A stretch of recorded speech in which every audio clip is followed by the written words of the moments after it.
Hello दोस्तों, आज हम बात करेंगे इंडिया और गल्फ कंट्रीज की रिलेशंस के ऊपर। इंडिया के लिए गल्फ कंट्रीज यानी अरब कंट्रीज कितनी ज़्यादा इंपॉर्टेंट है, इंडिया गल्फ कंट्रीज को क्या क्या बेचता है, उनसे क्या क्या खरीदता है, क्योंकि हर चीज़ जो है वो पैसों पे आके ही रुकता है। और इंटरनेशनल रिलेशंस में भी एक कंट्री की दूसरे कंट्री की संबंध के बीच इकोनॉमिक इंटरेस्ट छुपा रहता है, businesses, trade, import, export etcetera. सबसे पहले इन गल्फ कंट्रीज के अंदर कौन कौन से कंट्री आती है, चले देखते हैं। इन गल्फ कंट्रीज के अंदर टोटल 7 कंट्रीज आती है: Bahrain, Iraq, Oman, Kuwait, Qatar, Saudi Arabia, United Arab Emirates जिसका पॉपुलर शहर है दुबई। और दोस्तों लास्ट ईयर 2021-22 में इंडिया और इन सभी गल्फ कंट्रीज के अंदर टोटल ट्रेड हुआ था 154.73 बिलियन डॉलर का, जो कि इंडियन करेंसी में होती है 12 लाख करोड़ रुपया।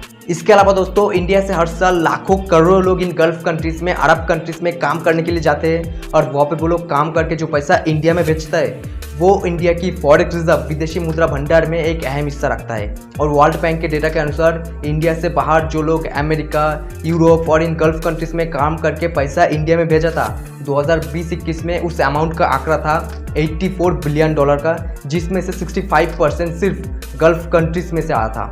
अब दोस्तों इंडिया इन गल्फ कंट्रीज से क्या क्या खरीदता है यानी इंपोर्ट करता है, चले देख लेते हैं।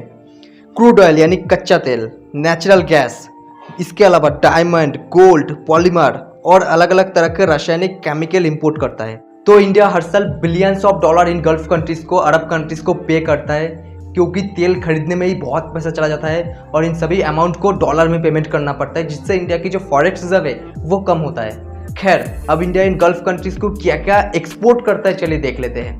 रिफाइंड पेट्रोलियम यानी कच्चे तेल को खरीद के फिर उसे रिफाइंड करके इंडिया एक्सपोर्ट करता है। पेट्रोलियम प्रोडक्ट्स जिसके अंदर बहुत सारे प्रोडक्ट्स आता है, jewellery, food items, pharmaceutical, medical items, broadcasting products, electronic engineering, heavy equipment, cars, ships, paper, इन सभी प्रोडक्ट को इंडिया एक्सपोर्ट करता है। अब इन गल्फ कंट्रीज का, अरब कंट्रीज का इंडिया के साथ अलग अलग ट्रेड देखा जाए तो 2021-22 में इंडिया और यूएई का ट्रेड हुआ था 5,43,000 करोड़ का। और दोस्तों यूएसए और चाइना के बाद यूएई इंडिया का तीसरे सबसे बड़ा ट्रेडिंग पार्टनर है। इंडिया और सऊदी अरबिया का ट्रेड हुआ था 3,20,000 करोड़ का। कतार के साथ इंडिया का ट्रेड हुआ था 1,12,000 करोड़ का।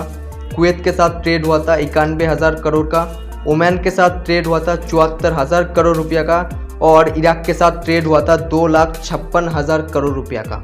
तो देख सकते हो इंडिया के साथ गल्फ कंट्रीज का कितनी ज़्यादा व्यापार होता है, ट्रेड होता है। इंडिया के लिए गल्फ कंट्रीज और गल्फ कंट्रीज के लिए इंडिया दोनों ही एक दूसरे के लिए इम्पॉर्टेंट है, और अगर रिश्ते बिगड़ते हैं तो नुकसान दोनों तरफ होने वाला है। और मैं आपको बता दूं, वैसे भी इन गल्फ कंट्रीज़ के साथ इंडिया का रिलेशन बहुत अच्छा है, और अच्छा क्यों ना हो, इंडिया की मार्केट इतनी बड़ा है, इंडिया के साथ जब इनका ट्रेड होता है तब इनको बहुत फ़ायदा भी होता है, और इंटरनेशनल रिलेशन में इकोनॉमिक इंटरेस्ट सबसे आगे होता है।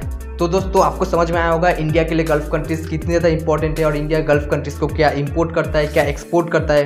वीडियो इन्फॉर्मेटिव लगे तो यार लाइक करो, चैनल को ज़रूर सब्सक्राइब करना। फिर मिलेंगे एक नए वीडियो में। जय हिंद।